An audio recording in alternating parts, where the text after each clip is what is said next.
Dear student, आज हम 12th class biology से जो चैप्टर नंबर 13 है, ऑर्गेनिज्म एंड पॉपुलेशन, जो कि इकोलॉजी का चैप्टर है, इसका हम जो सेकंड पार्ट है वो डिस्कस करेंगे। फर्स्ट पार्ट में हमने अलग अलग एबायोटिक फैक्टर्स देखे हैं, बायोम्स हमने स्टडी किए हैं, बायोम्स में अलग अलग प्रकार का जो एनवायरनमेंट पाया जाता है वो क्यों पाया जाता है, उसका कारण हमने देखा है। इस पार्ट में हम मेनली जो अलग अलग ऑर्गेनिज्म हैं वो अपने एबायोटिक जो फैक्टर हैं, जैसे सोइल है, वाटर है, टेम्परेचर है, लाइट है, उनके प्रति किस प्रकार से रिस्पोंड देते हैं, मतलब बदलते हुए एनवायरनमेंट के हिसाब से अपने आप को कैसे डालते हैं। तो हम ऑर्गेनिजम्स का वो रिस्पोंड देखेंगे। और साथ में कुछ जीव हैं जो अडप्टेशन शो करते हैं, अनुकूलता अपने सराउंडिंग के प्रति। जब जितना ज़्यादा कोई भी जो ऑर्गेनिज्म मोस्ट अडेप्टेड है वो ज़्यादा से ज़्यादा अच्छे ढंग से सर्वाइव कर पाता है। तो जो सेकंड जो टॉपिक रहेगा इस पार्ट का वो अडप्टेशन रहेगा। अडप्टेशन के अलग अलग हम टाइप हैं वो देखेंगे। तो रिस्पॉन्स से स्टार्ट करते हैं, किस किस टाइप के जो ऑर्गेनिज्म रिस्पॉन्स शो करता है। During course of millions of year many species would have evolved a relatively constant internal environment.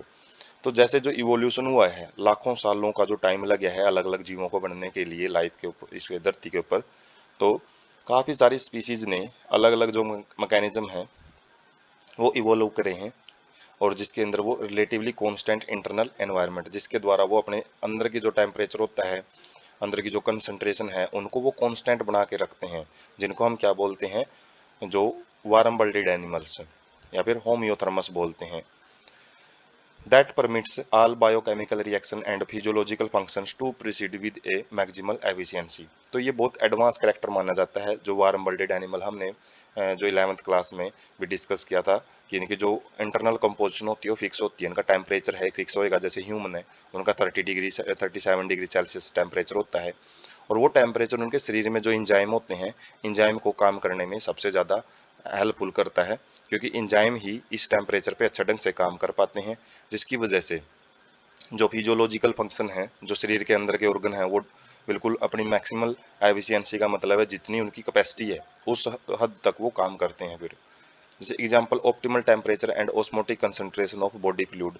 जैसे हमारे शरीर में अलग अलग जो पीएच पाई जाती है, जो नॉर्मल पीएच है वो लगभग न्यूट्रल के आसपास रखी जाती है, क्योंकि एंजाइम ना तो लोअर पीएच में ज़्यादा काम कर सकते हैं ना हायर पीएच में। और टेम्परेचर का एग्जांपल तो हमने देखा ही है, जो 37 डिग्री सेल्सियस के आसपास पाए जाते हैं। Despite varying external environmental condition that tend to upset its homeostasis. तो जो ऑर्गेनिज्म है वो अपने इंटरनल कंडीशन को फिक्स बना के रखने की कोशिश करता है, होम्योस्टेसिस उसी को बोलते हैं। डिस्पाइट का मतलब है के बावजूद, जो बाहर का एनवायरनमेंट है वो तो चेंज करता रहेगा, और वो बाहर का एनवायरनमेंट क्या करने की कोशिश करता है, अपसेट। अपसेट का मतलब है जो फिक्स कंडीशन है अपने शरीर में उसको कम ज़्यादा करने की कोशिश करता है। जैसे एग्जाम्पल है, by using an air conditioner in summer and heater in winter. मतलब हम इंसानों का एग्जाम्पल दे रखे हैं कि जो इंसान है वो ज़्यादा काम कर सकते हैं किसमें, जब यदि वो गर्मियों में एसी यूज करते हैं, क्योंकि गर्मियों में यदि मतलब ज़्यादा शरीर को मेहनत करनी पड़ जाती है, शरीर को ठंडा रखने के लिए ज़्यादा प्रेस्पायरेशन करता है बॉडी। और सर्दियों में भी इसी प्रकार से शरीर को गर्म रखने के लिए बॉडी का बहुत ज़्यादा एनर्जी खर्च होती है। तो इन दोनों जो सीज़न हैं इनके अंदर शरीर का ज़्यादातर ध्यान तो जो इंटरनल कंडीशन को फिक्स करने में लगा रहता है। लेकिन यदि ये कंडीशंस पहले से, जैसे समर के अंदर टेम्परेचर को कंट्रोल करके रखने के लिए यदि हम एसी यूज करें या फिर कूलर वगैरह यूज करें, और जो विंटर में हम हीटर यूज करें, तो शरीर का ज़्यादातर एनर्जी वो बच जाती है, जिसकी वजह से परफॉर्मेंस है किसी भी पर्सन की वो हमेशा मैक्सिमल लेवल पे रहेगी, रिगार्डलेस ऑफ द वेदर। मतलब चाहे कोई भी मौसम हो, उसमें जो ऑर्गेनिज्म है अपने बिल्कुल पीक पे काम कर सकता है, उसकी जो एनर्जी है वो डाइवर्ट नहीं होगी, मतलब शरीर को की जो होम्योस्टेसिस है उसको बनाए रखने के लिए। जो here person homeostasis is accomplished, मतलब जो पर्सन की जो अंदर की जो एनवायरमेंटल कंडीशन है उसको फिक्स रखने का काम कौन कर रहा है यहाँ पे, वो आर्टिफिशियल मीन के द्वारा किया जा रहा है, मतलब बाहरी कृत्रिम साधनों के द्वारा किया जा रहा है, ना कि उसका फिजियोलॉजिकल। फिजियोलॉजिकल का मतलब क्या होता है, जब शरीर अपने आप से उसको कंट्रोल करे। जैसे गर्मियों में पसीना जो निकलता है ज़्यादातर वो शरीर को ठंडा करने के लिए यूज करने के लिए निकलता है, और जबकि जैसे सर्दियों में कंपकपी रहती है, जो शिवरिंग रहता है, तो वो शरीर को गर्म करने की एक प्रोसेस होती है, तो वो फिजियोलॉजिकल प्रोसेस है। लेकिन यदि हम शरीर के बाहर से, जैसे जो एयर कंडीशनर है, हीटर है, यदि ये बाहर से यूज कर रहे हैं तो वो आर्टिफिशियल मीन्स होते हैं जिससे टेम्परेचर को कंट्रोल करके रखा जाता है। उसके बाद है मेनली जो ऑर्गेनिज्म है वो दो ढंग से अपने बदलते हुए एनवायरनमेंट के हिसाब से चेंज करते हैं। जैसे कि एक साइड में एक्सटर्नल लेवल है, एक्सटर्नल लेवल का मतलब बाहर की जो कंडीशन है, एनवायरमेंटल कंडीशन, टेम्परेचर हो सकता है, इसमें लाइट हो सकती है, और शरीर के अंदर की जो कंडीशंस हैं। अब इसमें हम देख सकते हैं सबसे पहले रेगुलेटर्स। रेगुलेटर्स क्या करते हैं, वो अपने बॉडी टेम्परेचर को हमेशा कांस्टेंट बनाए रखते हैं, मतलब इंटरनल कंडीशन को चेंज नहीं होने देंगे, उसकी लाइन हमेशा एक सीधी बनी रहेगी। बाहर का चाहे एनवायरनमेंट कैसा भी हो, जैसे यहाँ पे एनवायरनमेंट अलग है, यहाँ पे अलग है, यहाँ पे बदलता जा रहा है, बढ़ता जा रहा है, और जैसे जैसे वो बढ़ता जाएगा तो यही कंडीशन इनकी हमेशा रेगुलेटर्स रहेगी। रेगुलेटर्स इनको बोला जाता है। और रेगुलेटर्स क्यों, क्योंकि ये अपने बॉडी टेम्परेचर को रेगुलेट करते हैं, इन्हीं को हम होम्योथर्मस बोलते हैं। जबकि इसका अपोजिट होता है कन्फर्मर्स। कन्फर्मर क्या करते हैं, अपने बॉडी जो इंटरनल कंडीशन है उसको बदलते हुए एनवायरनमेंट के हिसाब से चेंज करते हैं। जैसे जो ग्रीन कलर की जो लाइन जा रही है, इसमें हम देख सकते हैं, जैसे इस लेवल पे यदि हम देखें इस पॉइंट पे, तो एनवायरमेंटल कंडीशन जो भी है इनिशियल लेवल पे, और यहाँ पे अलग जो इंटरनल कंडीशन है, आगे जाएंगे तो इंटरनल एक्सटर्नल कंडीशन जैसे ही चेंज होगी, इंटरनल कंडीशन का भी ग्राफ है ऊपर की तरफ बढ़ता हुआ जाएगा। तो जब लीनियर एक लाइन हमको देखने को मिलती है तो इसका मतलब वो चेंजेबल कंडीशन है।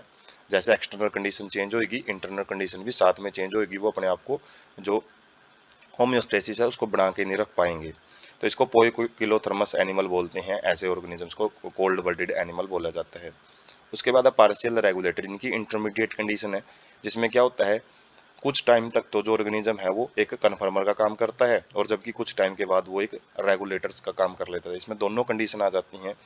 कभी कभी जो ऑर्गेनिज्म है वो अपनी इंटरनल कंडीशन को चेंज करता जाएगा एक्सटर्नल एनवायरनमेंट के हिसाब से, जबकि एक टाइम के बाद वो अपनी इंटरनल कंडीशन को फिक्स कर लेता है, तो उनको पार्शियल रेगुलेटर्स बोलते हैं। तो इन्हीं को हम समझते हैं कि करके रेगुलेट या रेगुलेटर्स।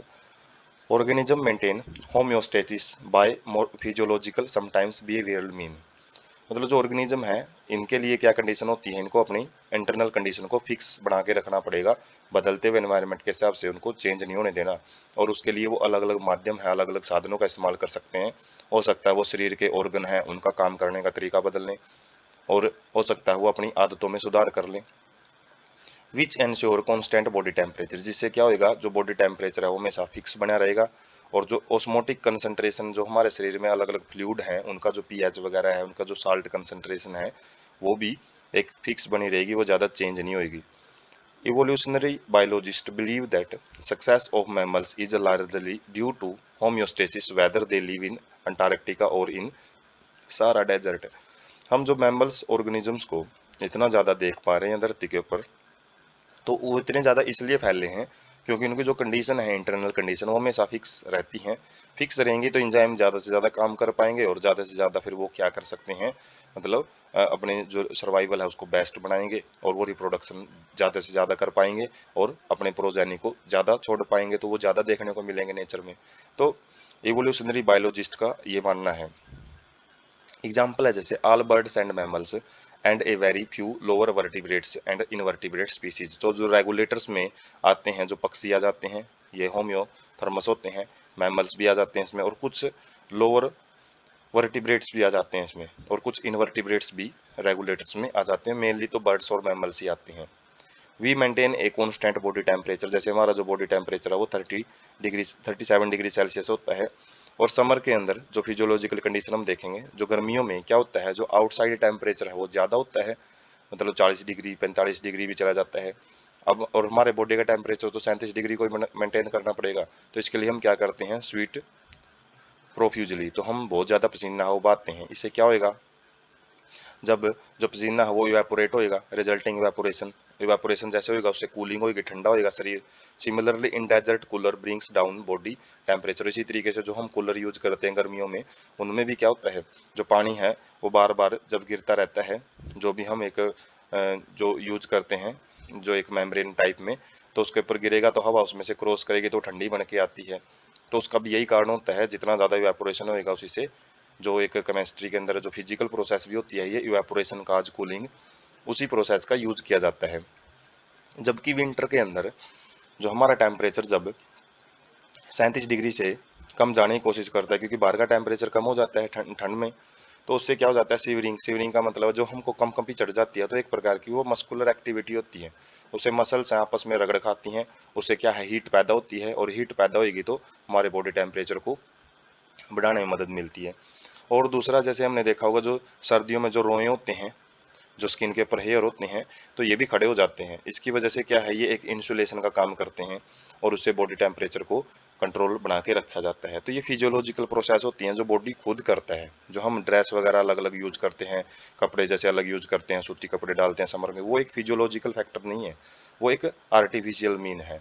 उसके अलावा शरीर अपने हिसाब से भी मॉडिफाई कर सकता है। Plants do not have such mechanism to maintain internal temperature. जो प्लांट है वो किस में आएंगे, कन्फर्मर में आते हैं, जिससे कि वो अपना बॉडी टेम्परेचर है उसको वो क्या नहीं कर सकते, मेंटेन करके नहीं रख सकते, इतने एडवांस नहीं होते हैं plant.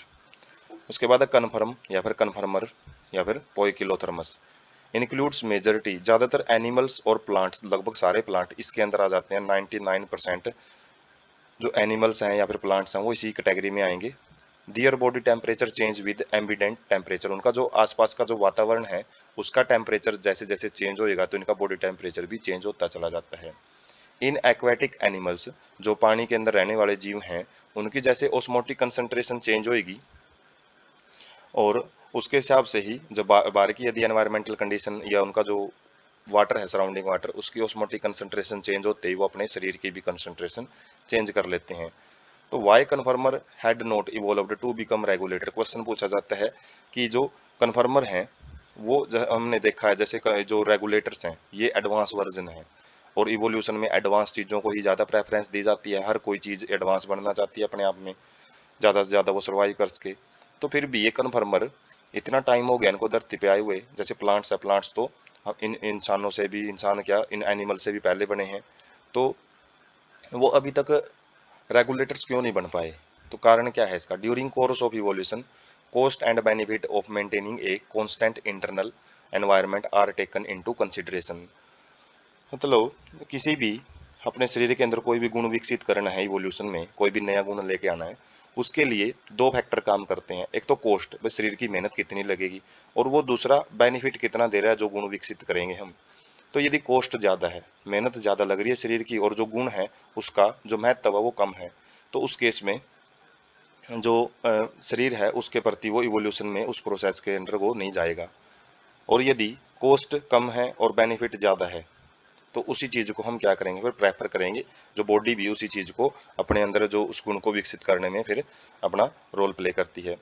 Thermoregulation is energetically expensive और मैनी ऑर्गेनिज्म। थर्मोरेगुलेशन का मतलब है हीट को बनाए रखना, बहुत सारे ऑर्गेनिजम्स के लिए बहुत ही एक्सपेंसिव प्रोसेस होती है, मतलब बहुत ही ज़्यादा एनर्जी लगती है इस चीज़ के लिए। Particularly for small animals like shrews and hummingbirds, जो चूहे जैसे टाइप के जीव होते हैं बिल्कुल छोटे छोटे, तो उनके लिए तो ये कंडीशन और ज़्यादा मतलब एनर्जेटिक हो जाती है, मतलब उनको। और खासकर जो हमिंग बर्ड है, बिल्कुल छोटे जीव होते हैं ना, उनके अंदर तो पहली बात तो खाना ही लिमिटेड सा जाएगा, क्योंकि है ही छोटे, वो ज़्यादा खाना खा ही नहीं पाते हैं। और यदि खाना नहीं खाएंगे तो उनका जो ज़्यादा से ज़्यादा वो एनर्जी है वो प्रोड्यूस नहीं कर पाएंगे। और थर्मोरेगुलेशन है एक एनर्जेटिकली एक्सपेंसिव प्रोसेस, ज़्यादा एनर्जी लगती है। हीट लॉस और heat gain is a function of surface area, और सरफेस एरिया जितना बड़ा होगा किसी भी जीव का, उतने ज़्यादा हीट लॉस या फिर हीट गेन वो उतना ही ज़्यादा कर पाएगा। तो सरफेस एरिया के ऊपर भी जो ये रेगुलेटर्स और कन्फर्मर्स का एक, इनके बीच में जो एक रिलेशन है वो बड़ा डिपेंड करता है। तो इन्हीं रीजन्स की वजह से जो ऑर्गेनिजम्स हैं वो इतने टाइम के बाद भी जो कन्फर्मर्स हैं वो रेगुलेटर्स में नहीं बदले हैं। Very small animals are rarely found in polar region, पूछ लिया जाता है कि भाई बहुत ही छोटे जीव ही जो ध्रुवीय क्षेत्रों में पाए जाते हैं, नहीं, रेयरली का मतलब है बहुत दुर्लभ मिलते हैं, छोटे जीव बहुत कम पाए जाते हैं, जबकि बड़े जीव हैं जैसे मैमूथ, जो बड़े हाथी हैं, आज के हाथी हम जो देखते हैं इनसे भी बहुत बड़े बड़े हाथी होते थे, वो हालांकि एक्सटिंक्ट हो चुके हैं, और उनके जो कई बार वो बर्फ में दबे मिलते हैं। तो इतने बड़े बड़े जीव वहाँ पे पाए जाने का कारण क्या है? Small animals have a larger surface area relative to their volume. अब बोलोगे स्मॉल एनिमल्स की बात कर रहे हैं लेकिन लार्जर सरफेस एरिया कैसे हो गया? जब जीव छोटा है तो उनका सरफेस एरिया, उनका जो बाहरी जो स्किन है वो इतनी बड़ी कैसे हो जाती है? तो पूरी बात देखनी है हमने, large surface area relative to their volume. जो रेशियो हम निकालें कि सरफेस एरिया बाय में वॉल्यूम, तो वो जो रेशियो है वो इनका क्या होता है, लार्ज होता है। मतलब उनका जो शरीर है छोटा सा है और सरफेस एरिया उसके कंपैरिजन में बहुत बड़ा हो जाता है, मतलब जो वॉल्यूम उनका कंटेंट अंदर लिए हुए ना उसके कंपैरिजन में सरफेस एरिया ज़्यादा हो जाता है। और जिसकी वजह से क्या है, फिर जो थर्मो रेगुलेशन है, हीट को तो बनाए रखना पड़ेगा शरीर में, वो इनके लिए मुश्किल हो जाता है। तो they tend to lose body heat very fast, जिससे क्या होता है, उनका जो वॉल्यूम कम होने की वजह से हीट तो कम बनती है, लेकिन जो उनका सरफेस एरिया ज़्यादा होने की वजह से वॉल्यूम के कंपैरिजन में वो हीट लॉस जल्दी जल्दी वो ख़त्म करते रहते हैं। जो भी हीट बनती है बॉडी से उसको बाहर वो छोड़ते रहते हैं, क्योंकि ये तो नेचुरल प्रोसेस है कि कोई भी चीज़ है हायर कंसंट्रेशन से लोअर कंसंट्रेशन में जाएगी। यदि बॉडी हीट पैदा कर रही है, बाहर के एनवायरनमेंट में ठंड है, तो हीट वाली जगह से जो हीट है वो कहाँ से, जो हॉट रीजन है उससे कोल्ड रीजन की तरफ फ्लो करेगी। And have to expend much energy to generate body heat, जिसकी वजह से छोटे जीवों को बहुत ज़्यादा एनर्जी लगानी पड़ेगी और इतनी एनर्जी उनके पास आएगी नहीं, जिसकी वजह से पोलर रीजन्स में छोटे एनिमल्स हैं, छोटे साइज के एनिमल बहुत कम देखने को मिलते हैं, वहाँ पे लार्ज साइज के एनिमल पाए जाते हैं। उसके बाद है माइग्रेट। तो जब कोई भी जीव, जो पहले वाले दो हमने दो अलग अलग फैक्टर देखे हैं, कन्फर्मर और रेगुलेटर्स, जब ये दोनों नहीं कर पाते हैं तो दो प्रकार के जो मैकेनिज्म है वो यूज किए जाते हैं। एक आता है माइग्रेट। माइग्रेट का मतलब प्रवास करना, मतलब जगह बदल के चले जाना।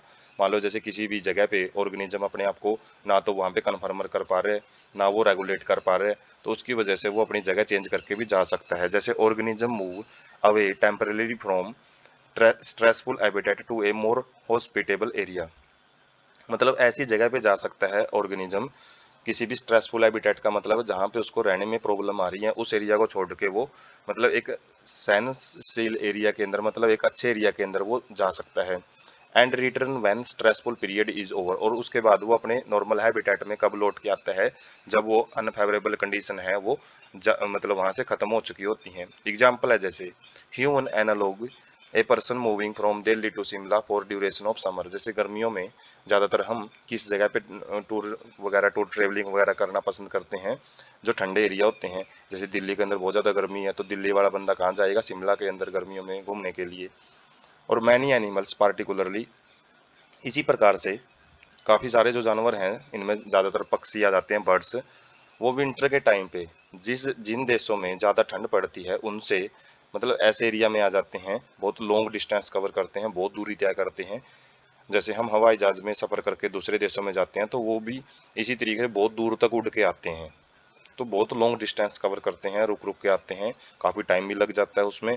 तो माइग्रेशन एक बहुत ही इंपॉर्टेंट टॉपिक होता है, जिसमें बहुत सारे फैक्टर काम करते हैं, तो वो हायर क्लासेज में ज़्यादा डिटेल में पढ़ा जाता है।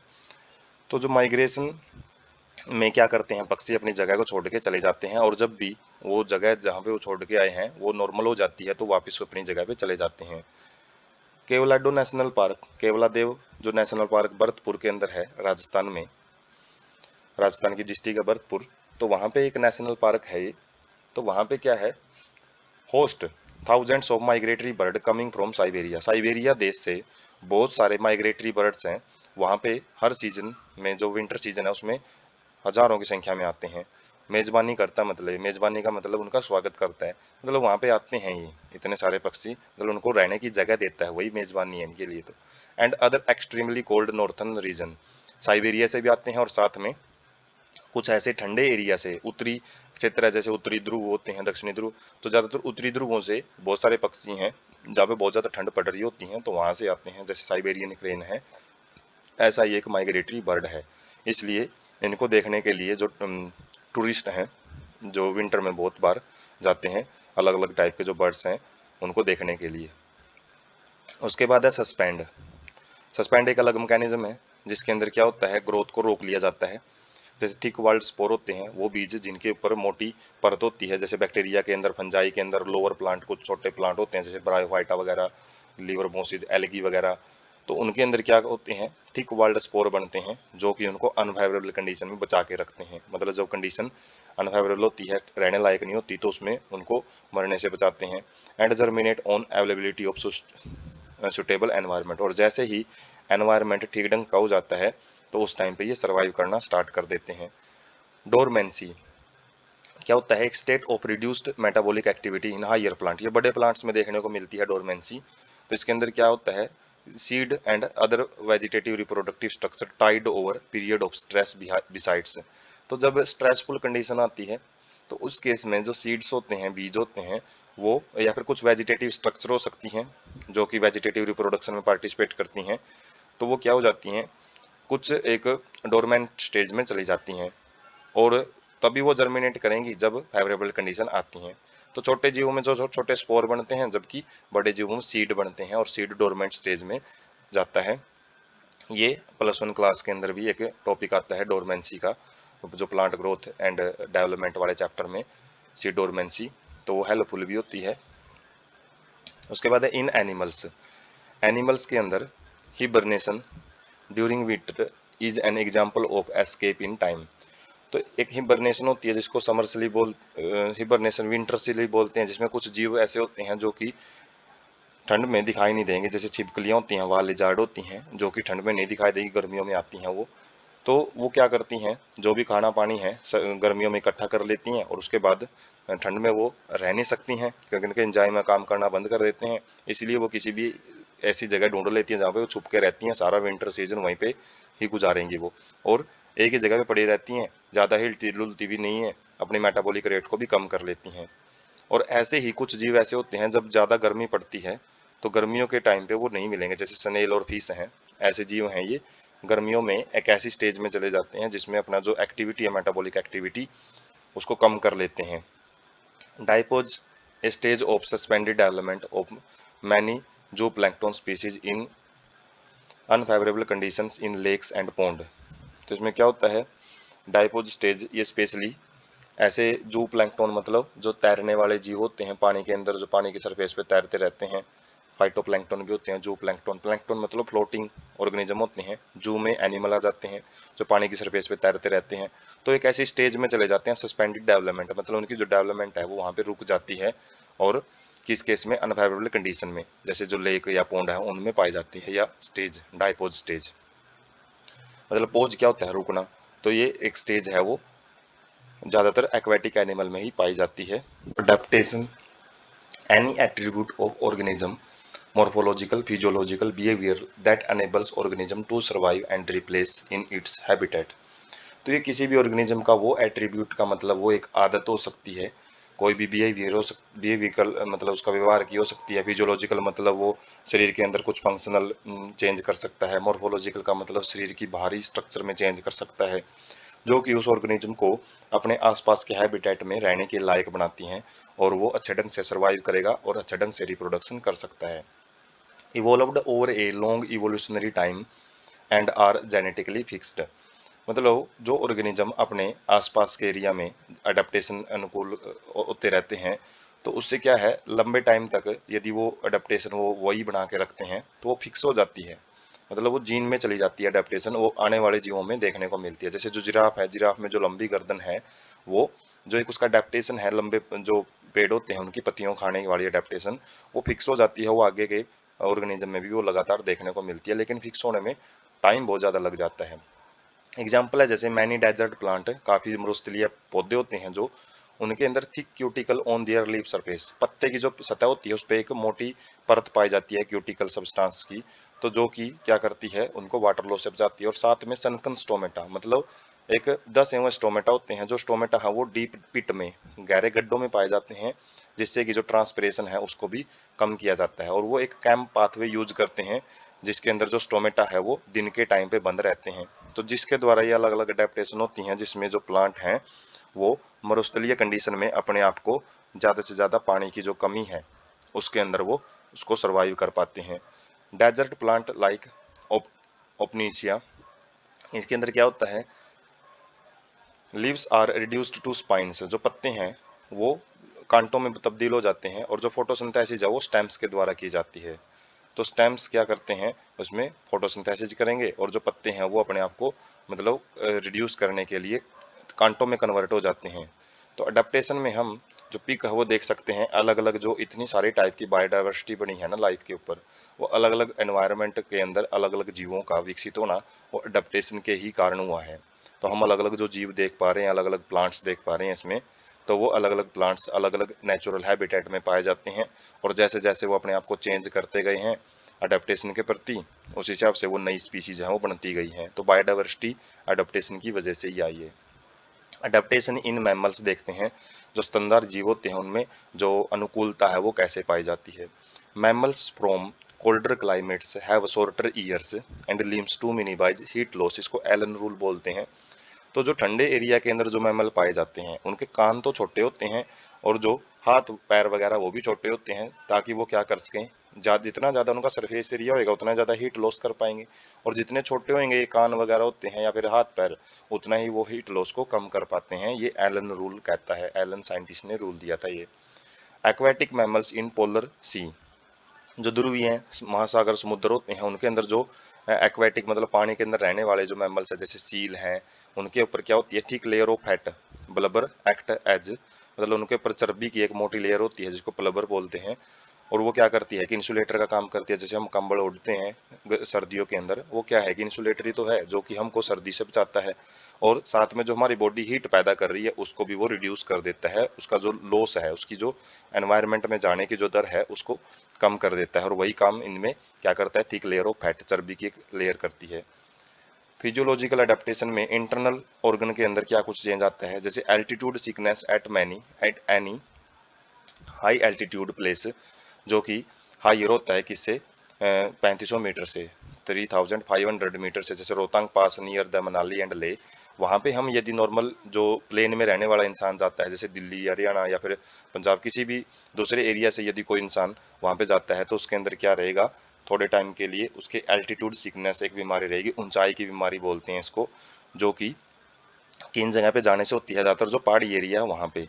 और ये बीमारी किस चीज़ की वजह से होती है, जो ऑक्सीजन है, जैसे हमको पता है जो पहाड़ों पे प्रेशर कम हो जाता है और ऑक्सीजन का लेवल भी घट जाता है, इसकी वजह से सांस लेने में दिक्कत आनी शुरू हो जाती है वहाँ पे, और हमारे सांस है वो फूलने शुरू हो जाते हैं। जैसे हम थोड़े पैदल भी चलेंगे तो सांस फूलने शुरू हो जाते हैं, क्योंकि वहाँ पे लो एटमॉस्फेरिक प्रेशर है, प्रेशर कम है, और प्रेशर कम है तो सोलिबिलिटी है जो ऑक्सीजन की वो कम हो जाती है, जो कि हेनरी ला ने बताया है केमिस्ट्री के अंदर हम जो पढ़ते हैं। ऑफ हाई एल्टीट्यूड, ज़्यादा ऊंची वाली जगह पे देखने को मिलता है।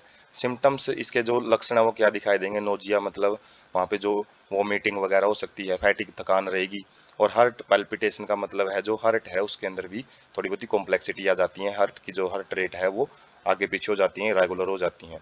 Gradual assimilation and stop experiencing altitude sickness, और अडेप्टेशन वहाँ पे कैसे से होती है, जैसे हम थोड़े दिन वहाँ पे रहेंगे, 2-4 दिन, एक हफ्ते तक, वहाँ पे ये जो बीमारी है वो बिल्कुल गायब हो जाती है, क्योंकि जो हमारा शरीर है वो इस चीज़ से निपटने के लिए, ऑक्सीजन की जो कमी है उससे निपटने के लिए ज़्यादा से ज़्यादा आरबीसी है वो प्रोड्यूस करना शुरू कर देता है, और जिससे क्या होगा, ऑक्सीजन की जो कमी है हमारे शरीर में उसको पूरा कर लिया जाता है।